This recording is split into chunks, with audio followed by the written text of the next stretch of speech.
శ్రీ మహాలక్ష్మీ నమః.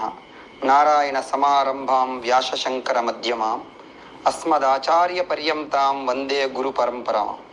నారాయణం నమస్కృత్య నరం చైవ నరోత్తమం దేవీం సరస్వతీం వ్యాసం తతో జయముధీరయేత్. పిశాచ మోక్షము. పూర్వము రేవానదీ తీరమున మా తండ్రి గారు మృతి నుండి పిశాచ రూపమును పొందెను.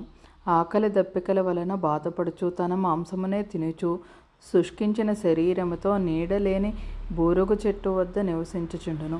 పూర్వము చేసిన పాపముల వలన ఆకలి దప్పికల చేత బాధపడుచున్న వాని కంఠముకు సన్నని రంధ్రం ఏర్పడింది. అది గాయమే మిక్కిలి బాధించుచుండెను.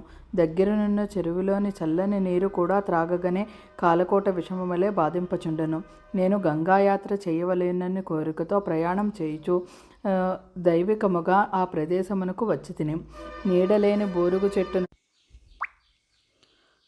ఆకలి దప్పికల బాధను భరింపలేక తన మాంసమునే తినుచు దుఃఖభారమున కంఠబాధ అనుభవింపలేక అరుచుచున్న ఆ పిశాచమును చూసి అబ్బురపడి తిని ఇదేమి అద్భుతమా అని అనుకుంటూ తిని పిశాచ రూపమున నన్ను చూచి చంపవచ్చెను.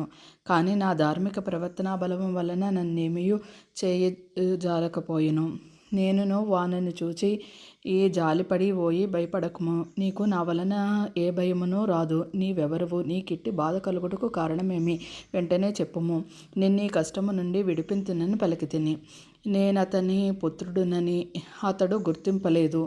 నేనును నా తండ్రి అని గుర్తింపలేకపోతిని. అప్పుడా పిశాచ రూపమున నన్ను అతడిట్లు పలికెను.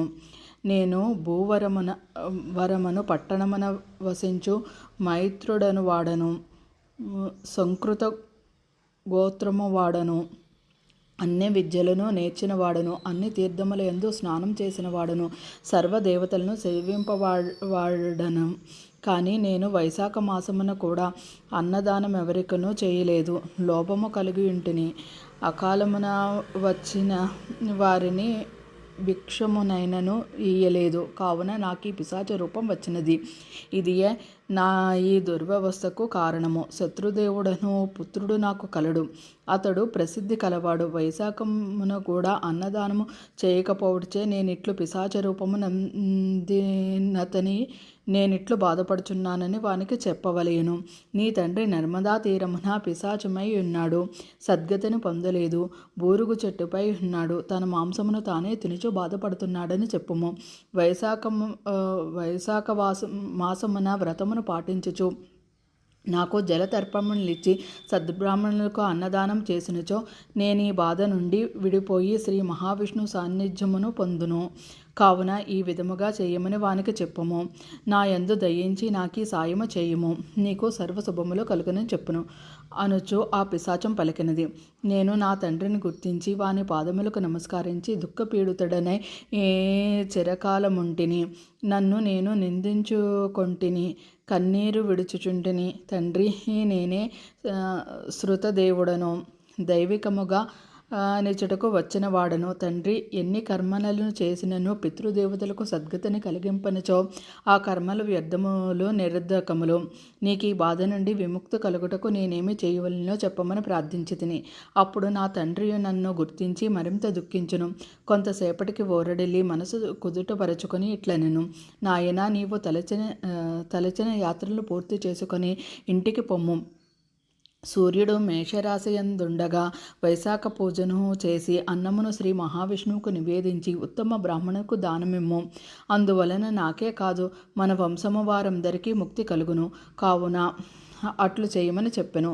నేనును నా తండ్రి అనుజ్ఞననుసరించి యాత్రలను చేసి నా ఇంటికి తిరిగి వచ్చి తిని మాధవునికి ప్రీతికరమైన వైశాఖ వ్రతమును చేయుచు నా తండ్రి చెప్పినట్లుగా శ్రీ మహావిష్ణువును పూజించి నివేదించిన అన్నమును సద్బ్రాహ్మణకు దానమిచ్చి తిని అందువలన నా తండ్రి పిశాచ రూపం నుండి విముక్తుడై నా యొద్దకు వచ్చి నా పితృభక్తికి మెచ్చి ఆశీర్వదించి దివ్య విమానమునెక్కి విష్ణులోకములకు చేరి అచ్చట శాశ్వత స్థితిని నొందెను.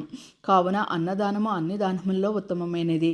శాస్త్రములందును ఇదియే చెప్పబడినది, ధర్మయుక్తమైనది. సర్వధర్మసారమే అన్నదానము. మహారాజా, నీకింకేమి కావలెనో అడుగుము, చెప్పెదనను. శత్రుదేవుడు శృతకీర్తి మహారాజుకు వివరించెను. ఈ విషయమును నారద మహర్షి అంబరీష మహారాజుకు చెప్పెను. వైశాఖ పురాణం 8వ అధ్యాయం సంపూర్ణం.